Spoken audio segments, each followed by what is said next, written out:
accept the reality of the world with which we're presented. It's as simple as that. Billions of people just living out their lives, oblivious. They taught you good, made you believe their world. You can deny all the things I've seen, all the things I've discovered, but not for much longer. Because too many others know what's happening out there. And no government agency has jurisdiction over the truth. Hello and welcome to Beyond the Paradigm. I'm your host, Paul Brickell. Welcome back to all my regular listeners, and if you are a new listener, what can you expect? Well, you can expect an interesting topic. I'm very much hopeful that people are finding the topics interesting, and they seem to be, because new people are tuning in every week and people subscribing to the channel. So if this is the first time you've listened to this show, there is now 62 other episodes, including this one, which is number 63. So there is a good back catalogue now of interesting topics, including things like the alien deception, vaccines, the COVID-19 pandemic, the Mandela effect. I've talked about the Nephilim various times, talked about the giants of ancient America, looked into all kinds of fascinating topics, and I'm sure there'll be something for everybody within the back catalogue if you scroll through. But two episodes in particular which I would mention are episodes 21, Aliens and Ancient Mysteries, that's with L.A. Marzulli, and also episode 22, Judgment of the Nephilim, and that's with Ryan Peterson. Both fascinating guests. Obviously L.A. Marzulli, bit of a legend within this space, but because they're early episodes, they haven't seemed to have got the love that they deserve in comparison to some of the more recent episodes, which have a considerable greater number of downloads or plays. So they're definitely two episodes that if you've not listened to them, episode 21 and episode 22, tune into them guys. They're well worth a listen. So Donald Trump then, there's been an attempted assassination on Donald Trump. My thoughts are this on it. Typical, it's a lone gunman. Obviously there's going to be a lot of analysis of this situation over the coming weeks. But just my sort of thoughts on the early sort of footage I've seen. I've seen a number of videos now, but I've got a few questions really about it. As an ex-military man, I would have first said that why didn't the security services have a shooter themselves on the roof that this guy was on? Why wasn't the snipers on that roof as well as the other roof that they were on? That's a major failing. Was it done on purpose? Who knows? I've seen another video where these bodyguards are moving into position even while Trump's still speaking and seem to be telling people things. I don't understand why they didn't just move in and got him off stage, why they allowed this guy to open up on Trump. It doesn't seem to be staged because obviously someone apparently died and there's someone else injured, and there is an actual photograph right after I think the first shot where a cameraman has actually took a picture and you can see actually the round going past Trump and his hand's just about to go up to his ear. So it's unlikely that it's been staged, because that would have been a major risk. They could have, that he could have turned his head slightly one way and it would have took him out.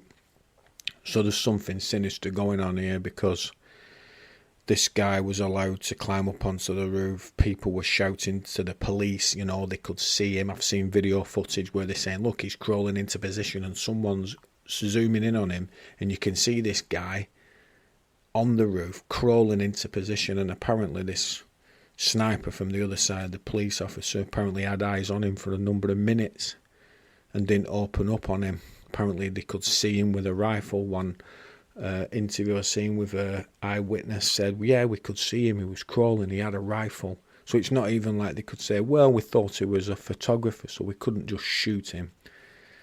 So what I would say to people over there in the US, question everything. The mainstream narrative, it's not true. It is not true. And I would imagine that the ripple effects of this are going to be felt now. who knows what's going to happen after this, but I can guarantee there's some bad stuff going to happen. So just brace yourselves, guys. So this episode today is a guest that's not been on before. He's William Ramsey. He's been recommended to me by someone who follows me on Twitter. I have listened to William Ramsey's podcast previously because he is a podcaster, but he's also an author and a researcher and a documentary maker. His podcast is extremely popular. It's one of the most popular podcasts in the world. William Ramsey Investigates, that's the name of the podcast, and he's wrote a number of books, including the book that we're going to talk about today, which is entitled Global Death Cult, The Order of Nine Angles, Atomwaffen and the Slaughter of the Innocents. And admittedly, I didn't even know what the Order of Nine Angles was until I sort of looked through William's book list, and it piqued my interest, so I decided to bring William on to speak about this, and I'm sure you will be fascinated to listen to this topic. I don't know how many people are going to know about it already, but I didn't know about it, and it was fascinating to talk to William. One thing I would ask, guys, is that if you go on Twitter, you can follow me on there, but I've got a TikTok account, and I'm posting some short videos on there where I comment on certain things, and it'd be appreciated if you could go on TikTok, and obviously it's called Beyond the Paradigm, just like the podcast, and follow me on there. You can also follow me on Instagram and things like that, and Facebook. It's quite time consuming running the podcast, so I don't always get on these media accounts as often as I would want. Obviously, I've said this previously in the past, we go down these rabbit holes, don't we, and we spend our time in this sort of environment where we're researching, and I know a number of my listeners research things, but we've got to spend time with our families, so that's what I do as well, and you can't neglect your family. So I don't want to spend all my time on social media, but I do use these things. You can interact with me through there. Like I said, this guest was recommended to me by someone who follows me on Twitter, and I do take consideration of recommendations. I look into people, and this is the second guest that I've had on this show where a listener has recommended the guest to me. So I do listen to people, and I take on board what you say. So hopefully you'll enjoy this episode, and that's enough rambling on from me. So it's time to bring William onto the show. Well, William, it's a pleasure to have you onto the show for the first time. So welcome to Beyond the Paradigm. Paul, great to be with you. Thanks for the invite. Glad to be here. No, it's like I said to you before, you was recommended to me, and I am familiar with your podcast. I know you've got a lot of episodes, like you were just telling me. You've got like about 1,200 episodes, and I mean, you must be really busy doing that, because I know how difficult it is just doing a podcast as well as having other things going on. But just for possibly some of my audience who don't know who you are, could you tell us a little bit about your background, and then what led you to write sort of the books you've written, and obviously to host your own podcast? Yeah, I was kind of conventionally educated. I have a law degree. I have a BA in history, and I was working as a lawyer, and then I kind of got burnt out with that and really started writing books. I was always a researcher, researching things. So I've kind of published my first book in 2010, and I published 5 books in that time and 5 documentaries. And it was during that time that I was a guest on all of these other shows. So I was compiling my kind of guest appearances and putting them on YouTube, kind of tinkering around. I mean, it's strange to have kind of a hobby that way, but that's kind of what it worked out, as these book writings is kind of my hobby. And then it turned into me interviewing people, and then I was heavily censored right as Biden came in. The Biden regime came to power in the United States. And so I started a podcast. So I got all my audio stuff out of where it was on YouTube. And then I found out that my podcast was in the top 1.5 in the world. So I was like, oh, I was making decent money and staying busy and doing what I enjoyed. So I just kind of pursued that. And then here I am today, kind of 1,200 episodes of different me being a guest and a host. So it's kind of like a hybrid, plus still have books. I put my second edition, my update of my newest book, Smiley Face Killers. I just published it last week or 2 weeks ago. So I added on another 50 pages because there's so much going on with that. But yeah, that's kind of like it in a, encapsulated my kind of career. I can feel you on the censorship. I've just had a video removed and a warning myself off YouTube. I put an interview I did with Kathy O'Brien on there. My audio has been out for quite a while, and I just thought I'd try it.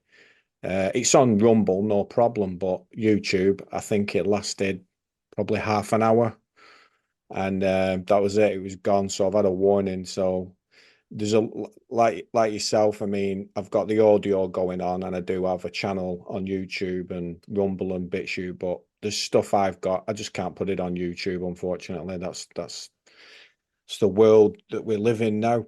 Now, obviously, you're over there in the United States, and it's made the news worldwide, this situation with Donald Trump. And I'd just like to get your thoughts on that, because obviously we know that the mainstream narrative's not going to be true, but there's so much speculation. Was it staged? Was it, an inside job? There's all kinds of ideas floating around. But what's your thoughts on, what you've seen so far? Well, it's What do you obviously think not is true? staged. It's obviously not No. staged because somebody died there. Somebody got shot in Hmm. the head and they pulled his body out. He was bleeding, so not staged. That's just the psyop that's surrounding it. So it's kind of interesting that that fake statement is there so fast. Like, oh, it's staged, it's fake. So it's a part of information warfare and makes you ask kind of beg the question or ask the question, why is that there? So Trump became was within a quarter inch of his life of being dead, and it would have been a world shattering event. And it's hard to believe that even his campaign would allow all that situation to occur without that. Where there was a definite security breach. I've talked to a guy today who's a Blackwater contractor, flat out said like there's some should have been somebody on that roof. It's not that hard to figure out. Hmm. And then it also should elicit the question, why was that the case? Why was nobody on the roof where the shooter was? And why did they wait to take the shot until he shot? And so they explain it to utmost negligence. I'm very suspicious as to why that happens. There's a lot of interested people here in the States who would like to see Trump killed, and they've said nothing less, eliminated. Or Joe Biden, 5 days before the shooting 2 days ago, said Donald Trump is in our sights, which is a very telling snipe reference. Mm. So the environment to shoot Trump is definitely there. And I mean, there's still kind of information coming out. The shooter is very suspicious, very little social media presence. I guess he was on OnlyFans spending money, but there's nothing to show that he was a real ideologue who wrote everything about negative about Trump or negative about him. So like there's no record of it. There's a video of him, if that's the right guy, even the right guy. So we're still getting information. There's a lot to be determined, but it's a very serious event and was really, I think that even the results of the not killing him will have incredible reverberations. So it was very incredible. I mean, that was really the front runner. He's an ex-president, but in all the polls, they want him to be president again. So Mm. it's an incredible timing. The timing is incredible. Yeah, I feel like you guys are in for a bit of a rough ride over there. There's going to be so much going on over the next few months, and like you mentioned there, I mean, I'm ex-military myself, served in Afghanistan, and that's one of the things I thought straight away. Why did they not have a shooter themselves on that roof where the shooter was? And I've seen a few things today where it shows him crawling into position, and there's witnesses shouting to the police, "There's a man on the roof," and you can actually see him crawling in. And my first thought was, well, not the fact that he's got on the roof. How has he got there with this rifle? So is the rifle already on the roof? Has it been put there for him? Has he been up a few days before and stashed it? These are all the things that are going through my mind. But like I said, I mean, it's a massive event, and we don't know obviously the repercussions, what the sort of ripple effect's going to be from that. And I suppose we'll just have to wait and see now. But moving on from that, obviously, I've brought you on really to talk about one of your books. Global Death Cult, The Order of Nine Angles, Autumn Waffam, and The Slaughter of the Innocents. Now, admittedly, I had never heard of the Order of the Nine Angles until I seen the title of your book. So, what is the Order of Nine Angles? It's a British occult group, a cult order that kind of coalesced in 1970s and 1980s out of the far right. So I think it was National Alliance is the name of the group. And one of the members' name was David Myatt, and he kind of created a organization that would fuse kind of far right ideology, Nazism, neo-Nazism, with the occult. And so the group that came out of it was called the Order of Nine Angles. It started with very small pamphlets, 3-page letters sent to PO boxes and things like that. So this is pre-internet, and it slowly grew. The corpus and the writings, slowly grew over time. There were books that were formulated. One of the main books is called Naos, or the other one is The Sinister Tradition. And it differentiated itself from other kind of occult orders like the OTO, Freemasonry, Temple of Set, Temple of Satan, or Church of Satan, in that they had kind of a more brutal, vicious kind of outlook of very similar to Nazism, but they're Untermenschen, and you kind of ascend up their septenary way or sevenfold way through human sacrifice. So you go out and select what they call an offer, and you don't get caught. So you're not supposed to kind of get caught, but you're supposed to secretly kind of murder them.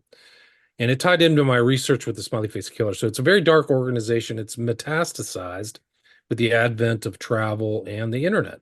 So this group is now kind of, they have little cells, which they call Nexians, which internally they believe them to be kind of a mix of kind of spiritual, or what they would call causal and acausal. So almost like spiritual and temporal or physical.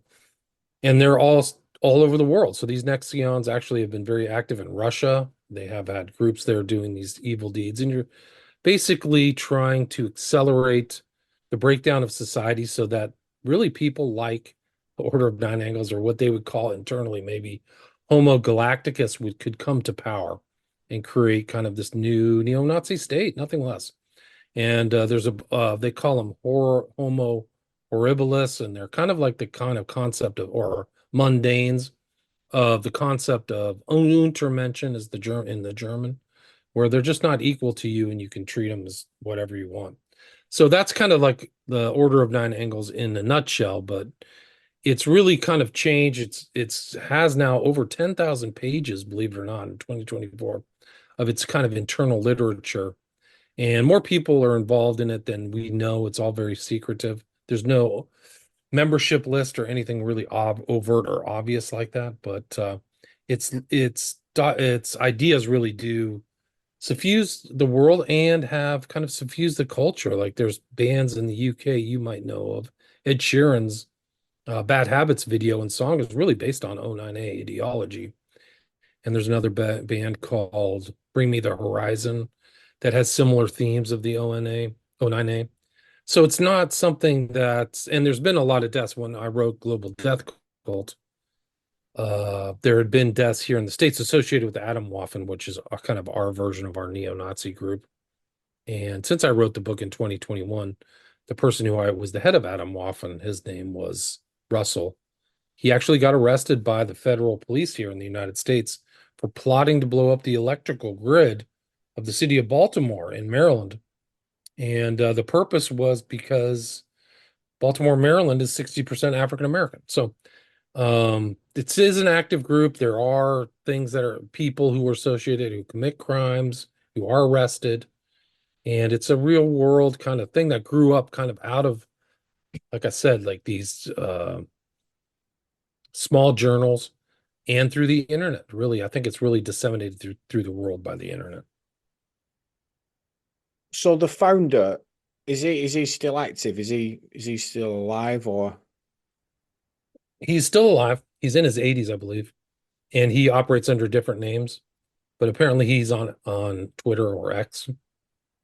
But he's supposedly, it's not a lot of very secretive.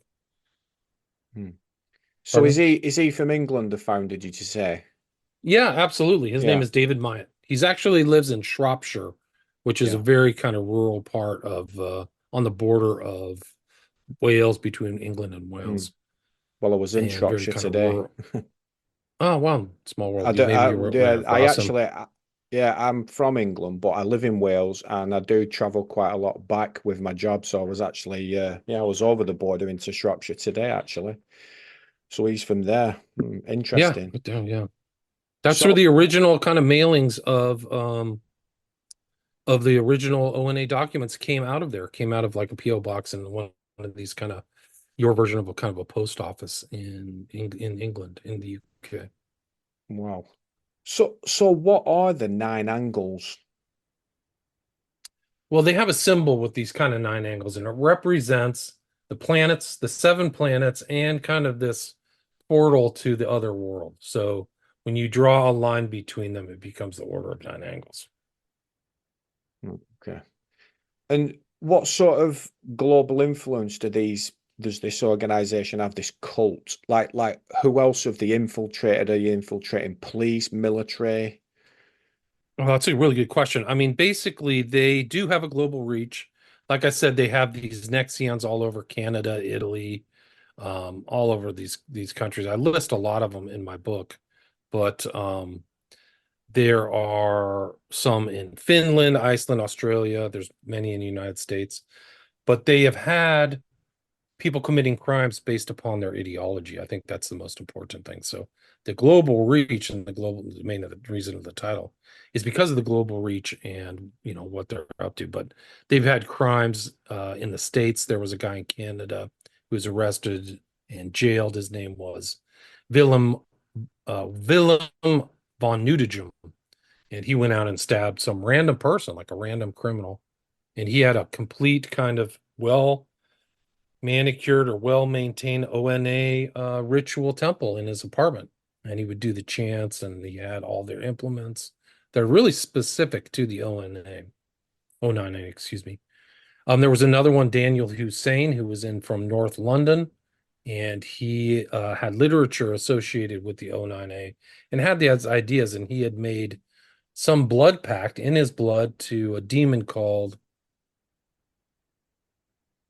Lucifuge or something like that. Percival Lucifuge, I forgot the name, but he went out and late at night and killed two sisters who were celebrating a birthday party, just because to fulfill his blood pact. They call him the jackpot killer because this kind of demonic pact that he made was in return he wanted to win the lottery. So there's questions about his sanity, and he's actually being charged right now. He was actually convicted last year, but they didn't charge him with the crime because they didn't know if he was sane or not. They had to go back through and do another kind of analysis of whether how culpable of his actions he was because of his ideologies and ideas. But he had been influenced by people who wrote stuff for the 098. So it does have real world effects all over the world, places all over the world. And it's really kind of a new phenomenon. It's a new global phenomenon because of the level of communication between people and travel, really. So a lot of these far rightists, they came to the UK and people go back and forth. Some people go fight for the Azov battalion in eastern Ukraine. They were involved in that before the war really broke out, February 2022. So a lot of strange kind of events of these far right kind of Nazis. And this is kind of a subset of the Nazis. So it's like an occult Nazi is what you would call these guys. Yeah, I mean, in England, like where I'm from, there is a history of this far right movement. I mean, when I was at university, I actually did a dissertation on the rise of the far right in Western Europe since 1980. I mean, we had a number of groups, and there's still active groups now. I mean, like National Front, British National Party, English Defence League, Combat 18. Obviously, there was a more sort of really extreme who was involved in sort of nail bombings and stuff. Um, And there's a connection between the famous nail bomber in London and Myatt. He was part of the National Socialist Movement, is what they mm, called it. I forgot the bomber's name, but Copeland. I know his last name was Copeland, yeah, Copeland. Copeland. That's Yeah. right, Copeland. Yeah. So there were thoughts that he may have even known Myatt, which is Mm. he's kind of an unrepentant a mass killer. Like those nails, injured hundreds of people. Mm. So, but yeah, but Combat 18 was known as also was a right wing group, but it was also a Gladio group, right? So it was a stay behind kind of network, and Myatt was part of that as well. So he's part of these very dark far right groups that the same people are around, the names are different. They change, but a lot of times these same people, they if they get caught or something goes bad, they rebrand themselves like a new group name. And there are allegations like concerns whether how much of an intel asset Myatt really is. Is this group, the Order of Nine Angles, a cover for intel activities and recruitment? And I think it's a valid question because here in the States, Adam Waffen, definitely they caught somebody who's associated with a O9A here in Annexion, like I told you, like the Temple of Blood. His name was Suter. And it came out in a court case a couple years ago that he had been paid over $100,000 to basically be an informant. So, what other kind of informants are there out there in the far right world? I don't know. Mm.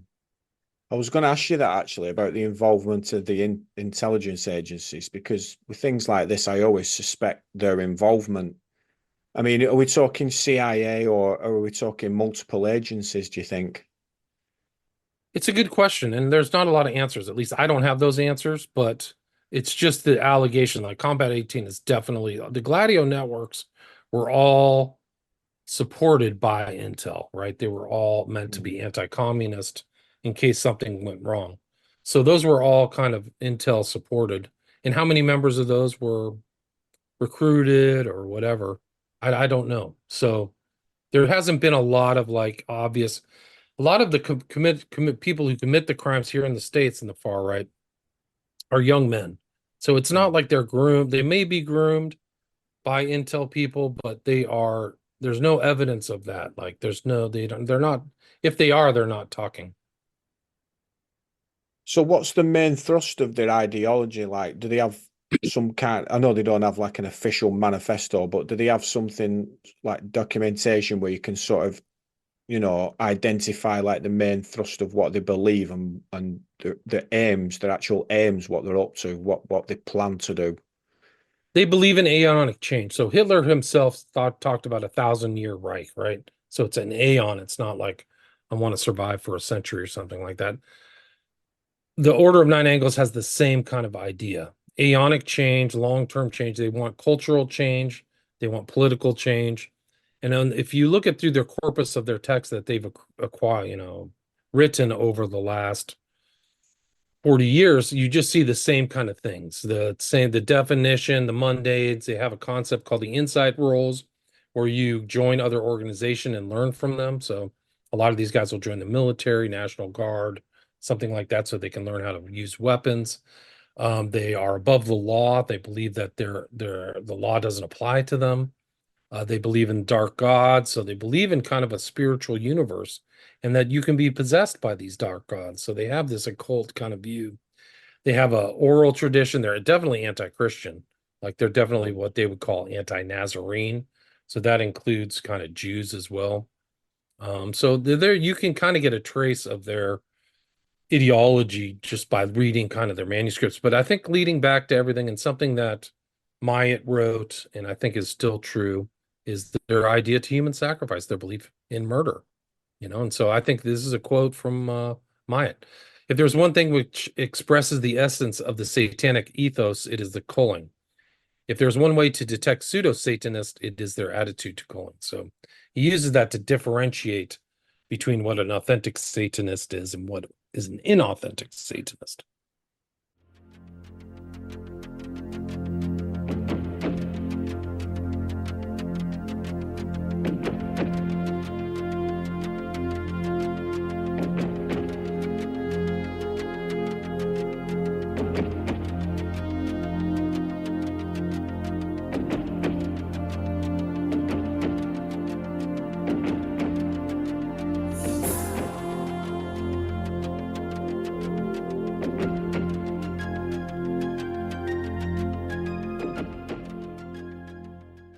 How do they select the victims? Is it just purely random, or do they have sort of markers that they look for? Or is That's a good question. They have this process where you're supposed to kind of pick out the appropriate victim, and they're usually because of some kind of unfitness or weakness, whether it might be drinking or something, but something that selects them.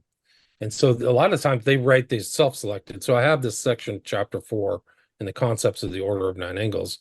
They have kind of a written down thing of what they really believe. Like the selectin, it's like there's a lengthy in one tract, a lengthy description of the culling process provides advice on what type of sacrificial victim or offer should be selected. Satanic sacrifice makes a contribution to improving the human stock, removing the worthless, the weak, the diseased in terms of character. Naturally, this culling occurs on a somewhat larger scale by using magical means to direct or influence or control events. However, the correct choice of offer that with their elimination, the sinister dialectic will be aided, and thus the intrusion of the acausal into the causal sped up. So they're talking about like you're supposed to bring in these dark agencies by murder. So, for example, they use it. A young man of weak character, no self-discipline, a lout of the worst kind, spends his time stealing cars and committing petty crimes. He lives on Social Security benefit and has a disdain for nearly everyone. He is often drunk. On one occasion, he steals a car. That's like their ideal op for somebody like that. So getting rid of that person improves the social stock. And is there a particular method that they use to kill people, who can it be just like anything, stabbing, shooting, whatever, or is there something preferred? They're supposed to not get caught, so they're supposed to secretly kill them, whatever way it is. And that's really another kind of mystery about the ONA because they have an oral tradition, ORAL. So I think that there are some things if you kind of go up through the ranks, you might hear more information than what they have in writing. So I don't make a claim to know exactly what their oral tradition is, but I can tell you what's in their writing, and it's pretty scary. Hmm. So it's all to do with sacrifice, isn't it? So do they believe then that they're releasing like some kind of energy and like dark forces into the world by doing this? Absolutely. I think absolutely. They have 21 dark gods, and they're all kind of like there's correlations between them and the stars, and there's portals, and you're supposed to bring down these dark gods and presence them, which is kind of like a possession. So it's very strange. They have some very, to me, very unique uh cult-like outlooks like that are I didn't see in any other the kind of occults or cults that I've studied. But yeah, it gets pretty dark. Like they believe in presencing, they believe in vampirism, psychic energy vampirism. So that can include like blood drinking and things like that. So it's kind of like it's not, it's like any other occult group, really. It's like a mismatch or a mixing of other kind of ideologies into one ideology. He didn't like Crowley and he didn't like the Kabbalah.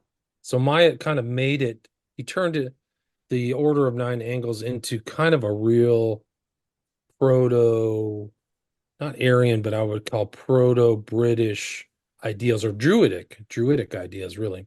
Hmm. And the real kind of core septenary way is based on the tree of word or the tree of fate, WYRD. So it's kind of a strange kind of paganistic worldview that they have. There's no question about it. But it inculcates all these other ideologies in there, like faking, like shrenching, where nobody knows what you do, like you have an external outside job, but they don't know that you're a hardcore occultist and you don't tell them. So that's like there's a lot of deception and a lot of strange stuff on there. Yeah, I wonder, like, there's a march being organised on the 27th of July in London, and I mean, it's basically a far right march, but a lot of these people are sort of going down there, probably haven't got a clue what people they're mixing with, and they're just, going down as sort of patriots type thing in sort of Right. response to these pro-Palestinian marches. But I mean, you do see different sort of symbols. So like you said, there's a lot of deception, and who knows who could be mixed in them sort of circles. But That's very true. They've had infiltrate. So the Order of 9A has this insight rule thing where you infiltrate the far right, but you're a member of the ONA. That's your primary loyalty, not to this far right group, even though you influence it and influence it to do malevolent deeds or stuff like that. So it's not very clear when so 09A member, if they adhere to the ideology and they join something, it doesn't mean that they're really taking on their ideology. They're learning from them and trying to, guide the group, so to speak. Mm.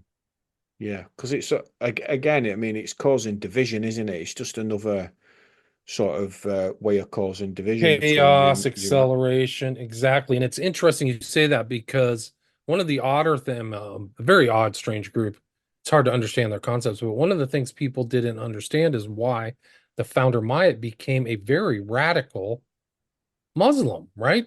So he joined like the most radical sect of Islam. Why would somebody from the far right who's associated with the far right go to Muslim? Because they do the same thing. They blow stuff up. They're radical. They, destroy things. So that was his attraction for it. So within these groups, you sometimes see these guys as an insight role is radical Wahhabi Islam. And Maya was definitely like that. So obviously you've mentioned Atomwaffen in your book. So who exactly are they, and what's their origin? Their origins from the States. So I think his name was Clint Russell, was actually from Florida and Tampa, and started an online group. He had come from and associated with a group called Iron March. That was an online group. I think the founder was like the message board or internet site was from Bulgaria, but he was kind of associated with that. And then he started Atomwaffen. Its symbol is like the radioactive symbol. But they were a far right group that had some traction here in the States. And they were involved. There were people associated with Atomwaffen where people died. Like there was this Giampa kid who killed his girlfriend's parents. There was another guy, I think his name was Woodward, who killed a young man named Blaze Bernstein in California. And then there was associates of Russell who both got killed. They were both AK-47 in his house, and their names were Onish, Chuck, and Himmelman. So there was like associated murders with these guys, and then they became very.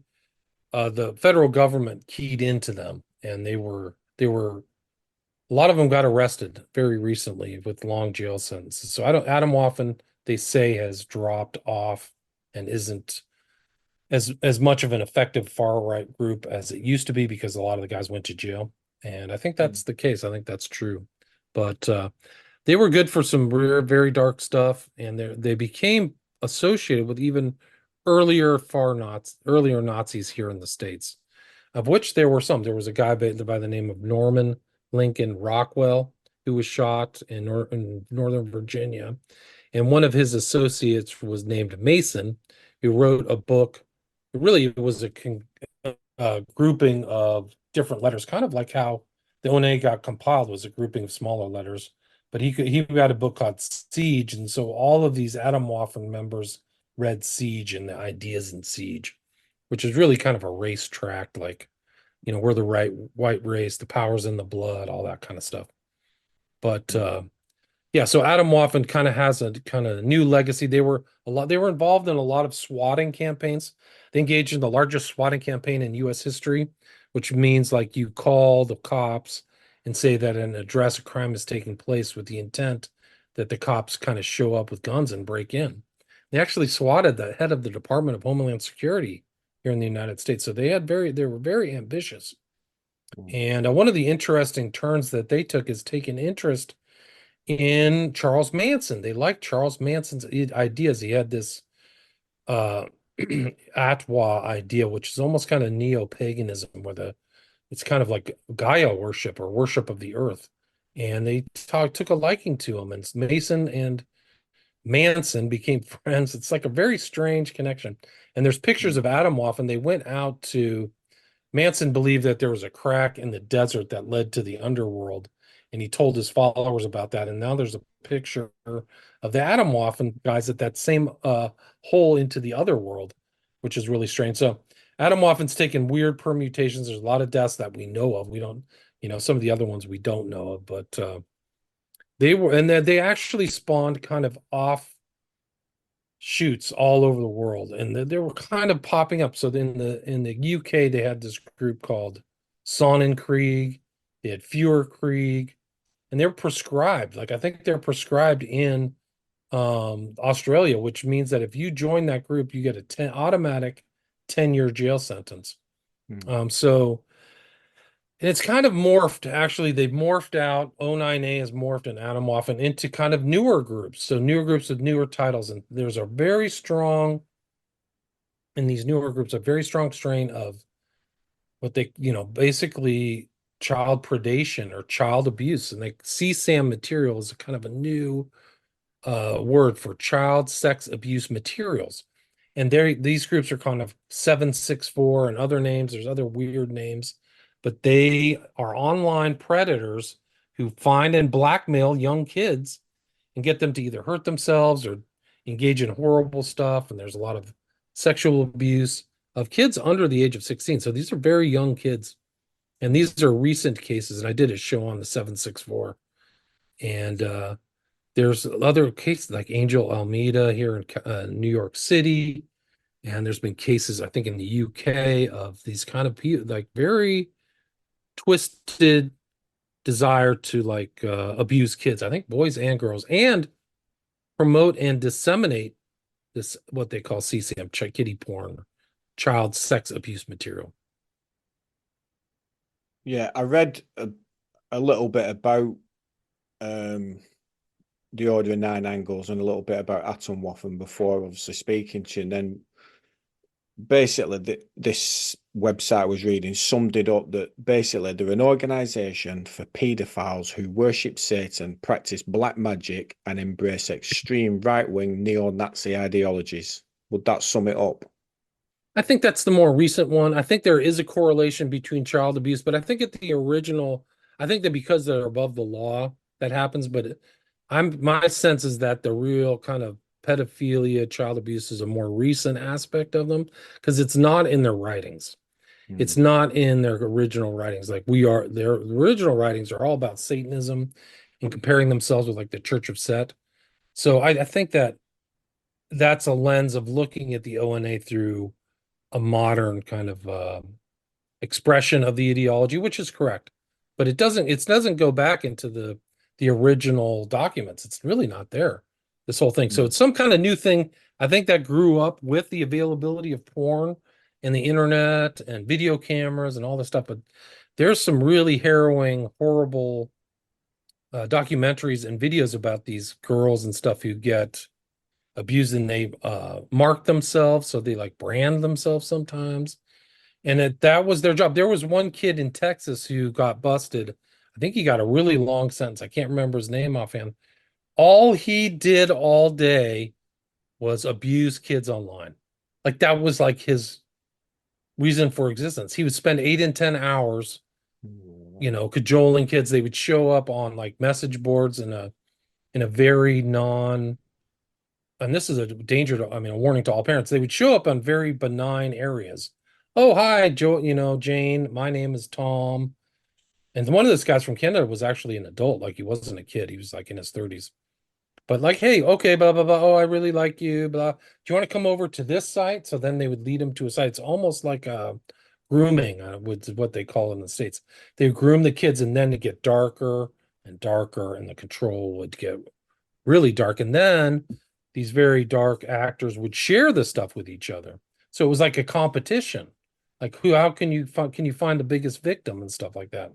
So really horrible stuff. And it's very, I don't the interesting thing is like when I published the book 3 years ago, some of the stuff didn't exist. Like 764, this new kind of offshoot of the O9A, did not exist. And a lot of the Russian stuff that's been happening recently didn't exist. But like I said, it's like a mind virus that because the ideology is available on the internet, people all over the world pick it up. It is. That's really dark stuff. I mean, I would just encourage people, protect your kids at all costs online, do whatever is necessary to protect them. Because like Williams just said, how they lead them away from these regular sites. And then it's just I mean, it's terrifying, really. And What's it's so, interesting, what's interesting, Paul, too, is it's not just the victims. A lot of the perpetrators are online often. So a lot of the guys who became heads are spending time online. So it's even a danger for the perps, like your kid could be a victim, but also become a perp. Like, what's your kid doing online? Like, one of the parents of one of the guys who murdered the two people said, I lost my son to the internet. Like, he lost him to the internet, and then he was young, vulnerable, suggestive, thought that the far right stuff was cool, gave him an identity, gave him what he thought was power because he was powerless in the real world. Most of these guys who are the perps have no external life. They don't do drama, they don't do sports, they don't like go out with their friends or play basketball. It's very strange. So it is the internet that for me is the real kind of cause of a lot of this kind of newer 09A stuff. so what would you say are some sort of gateway organizations? Is there a particular one, say, Atom Waffle, or is it mainly like you say they're getting into this through sort of internet?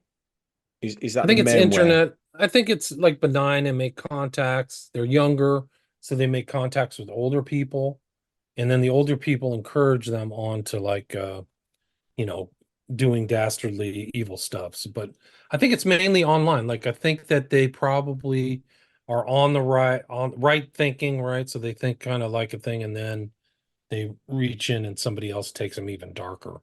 Have you read this? Have you seen this? And then it gets really dark. And a lot of them really are damaged. They're really damaged. They're from like broken homes. They have mental health problems. They might be on the spectrum of autism. So I think that might make them more susceptible to the like really sick, perverse, dark ideology of the ONA and its offshoots. We had I used to work in a prison. I was a prison officer and I worked in a high security prison. And we noticed a particular group had developed in there. Obviously, we had Muslim extremist groups, but we also had this far right group developed called the Piranhas, and we had to sort of put intel reports in whenever we've got any information. But that was a similar type of thing, you know, people who had damaged goods got involved with this, probably like the Muslim extreme gangs as well. You tended to find loners drawn into it. You know, if you had a lone white guy who'd come onto the wing, it'd be like who gets to them first, whether it's a Muslim group or these piranhas. But when we became aware of who was who, obviously we had to then start separating people. But so I would imagine that some of these things also start off in prisons. Same over in US. Yeah, I think so. I think that there's definitely far right prison groups here. There's no question about it.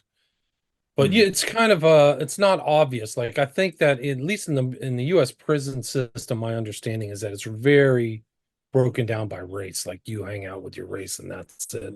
So within those groups, how much of this ideology is there is unknown to me. I didn't see a lot of like ex-cons or ex people involved in the ONA. I saw young men who, you know, were online a lot, suggestible. So that's kind of like that was what I saw. But I don't know what goes on in these prison groups. It is interesting because a lot of these guys can be exposed because of their symbology and symbolism. So like they'll be with the sinister tradition. You'll see a picture of the Order of Nine Angles, you know, symbol with the nine angles in a circle. And that's kind of what gives it away. Like, okay, this person knows this kind of real extreme esotericism.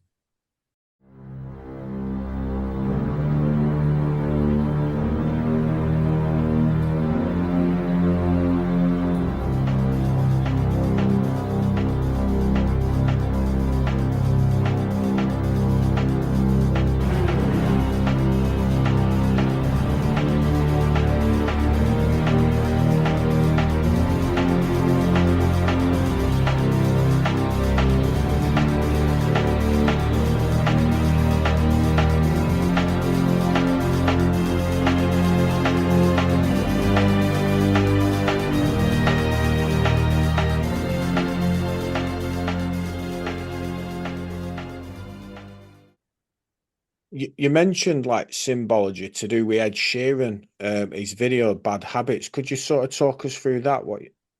How Yeah, that's linked? absolutely. Absolutely. So Sheeran's Bad Habits is a very listened to song. An interesting guy, smiley face tattoo, a lot of drowning symbolism, which is very weird. But he wrote this book, this move, Bad Habits video, or was in a Bad Habits video and song, and the song has like 500 million downloads on YouTube alone. So it was number one globally, if I remember, it's certain countries. But the song itself really goes through this. Um, it goes through the culture of the ONA. If you symbolically watch it, it begins with him at sundown. He's a vampire. He's with his own kind of group, like the ONA group. He stalks around the mundanes. He hangs up sound downside like a vampire bat, right? Suggesting a vampire. And the lyrics of the song itself are kind of a giveaway. Like, I have my bad habits lead to you. He talks about like, I'm going to do it once and do it again. So like all of these like lyrical things are referencing O9A ideology. There's absolutely no doubt about it. And it's just when you watch that video, it's really incredible. And he's friends with these guys who have kind of similar O9A. They're not big in the United States.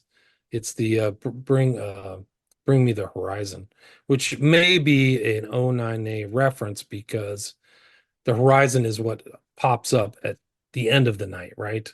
So it suggests that they're up all night and the horizon is what brings them up. But I'm trying to find the lyrics here. They're really, really something else. If people know the order of nine angles and then read it, it's in my book, uh, Global Death Cult, but it's just like, uh, this won't be the last one. Probably won't. This might be the last one. Probably won't. So he's like a serial killer. Yeah, the lyrics are really something else. You mentioned sort of drowning to do with this video as well. Well, his other What do you mean? video, there's another video of Ed Sheeran's that involves drowning, which I can't remember the one. It's Because the drowning thing, you obviously talk about how these sort of water deaths of college age men. Could you tell us a yeah. little bit about that? Because one of the ones that I was interested in is I don't know what your thoughts are on Matthew Perry, obviously the ex-Friends actor, and he drowned, didn't he, in a hot tub, which was suspicious. I mean, what's your Right, thoughts right. on that? Well, originally they thought it was an accidental death. That was October 2023. Like, Matthew Perry's huge here in the States. He was in one of the most popular TV shows of all time, Friends, and was a drug user. He had kind of a pharmaceutical drug problem, but he was found drowned and they just assumed it was an accident. Well, it turns out that the police are investigating it like a murder because he had a lethal dose of ketamine, and they called it a dose that you would use for surgery. So like nobody's gonna like use that much ketamine for recreational drug use. So did somebody give him a huge dose of drugs and then drown him in his pool is the question.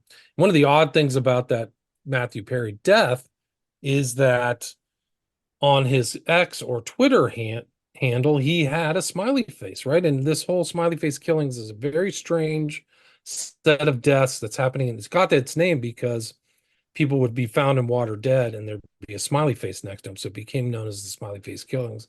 It's really just the phenomenon of young men disappearing or disappearing late at night, later to be found in water. So nobody sees them go into water. They don't say, I'm going into the water. They don't, tell people. And it's always at night, just like Matthew Perry's death was at night. So I did a show called Is Matthew Perry the most high profile SFK or smiley face killing victim ever? And it might be. He really might be. So there's a lot of like suspicious deaths happening right now that are associated with water in Austin, Texas, and Chicago, Illinois, among other places. And so that's one of the reasons why I got interested in looking into the O9A. Is there like some association, some ideological association? And I can't find any, but it seems like there's some kind of ideological correlation is the way I would put it. Yeah. We had a spate of killings over here that in Manchester in the northwest of England where there were young men turning up drowned in the canal. And this, well, of the person who's done it's never been caught and still at large, but they've given him a nickname and they call him the Pusher because they believe that he's pushing people in the canal. But some of them, like there's been sort of documentaries done and interviewed the parents of some of these young men who's died, and like one of them in particular, his parents were sort of saying, well, we can't understand if he's been pushed in because he can swim. Do you know what I mean? It's not like he couldn't Right. swim. So whether he's been held under the water, whether that's sort of, someone who's motivated by these smiley face killers, I don't know. But it's always in water, always in this canal. They always turn up drowned in this canal. Yeah, I was in a documentary about the Manchester Pusher. You can see it on Amazon because it's the same MO, same phenomenon worldwide. It gets different names all over the place. In Austin, they call him the Rainy Street Ripper because the main kind of party street is Rainy Street. But there's a lot of you can read my book or watch my documentary because I have a lot of cases from Manchester. A lot of Right. suspicious cases, people coming out of bars later to be found in water. And it ties in. Some of those I looked into the so-called 65 cases in Manchester, and some of those really were seemingly accidental. They happened late at night. It was very, very cold. But then the guys last seen coming out of a bar.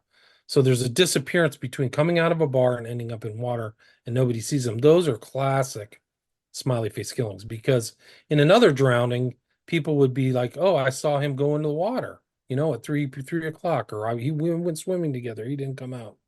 So where are these people in these interim times? Oh yeah, it's that's an interesting one. But Ed Sheeran, I can't seem to find the song, but you can look and find Bad Habits. It's really something else. Yeah, I'll have a look at that.